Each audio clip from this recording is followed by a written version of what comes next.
I would say that Anti-Fashion Bootcamp is a space for people to learn about fashion design. That's all it is, plain and simple. We have all different types of people coming in. We have, our high school students, but we also have people from the community coming in. We have people who have never used a sewing machine, but have had one for so long, and they're like, can you teach me how to use a sewing machine? A space to learn about fashion.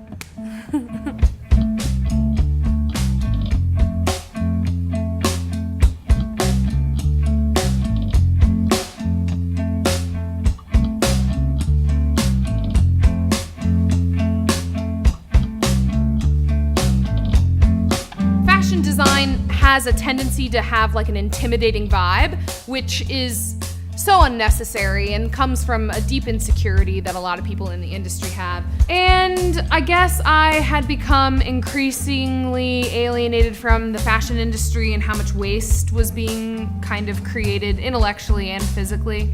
So Anti-Fashion Bootcamp also serves as like a upcycling center and a place where we can try to develop strategies for all of the extra clothing in the world that people don't seem to really want anymore.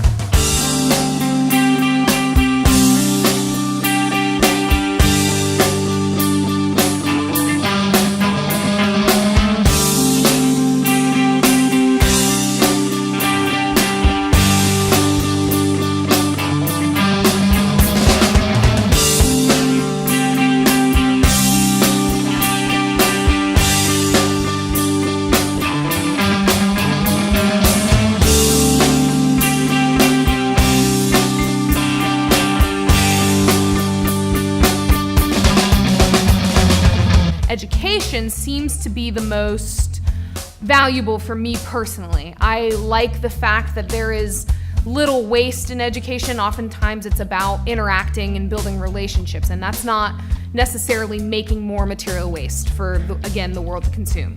So Anti-Fashion Bootcamp was about realizing the types of political dynamics that exist in public school education or in college, and then trying to subvert them in a new type of educational space.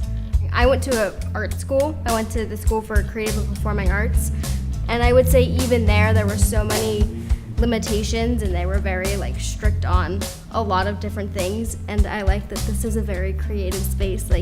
Every time I get here, there's never ever been a regulation or rule or something I needed to follow. It was just always supportive of letting you be hands-on and touch things, and we blast crazy music and we all sing along with each other. And I would just say, in order to be creative, you need that kind of environment. You need to be able to be comfortable, and I feel like this is a second home to me. She taught me how to sew, stitch. She taught me how to collage. She taught me how to thrift. We went thrifting. That was fun. She taught me a lot of stuff. So I had this sweater that I was eyeballing the first time I went here, the tiger one, and then the pink jacket. And she was like, "Well, maybe you should just seam it together and see what it looks like."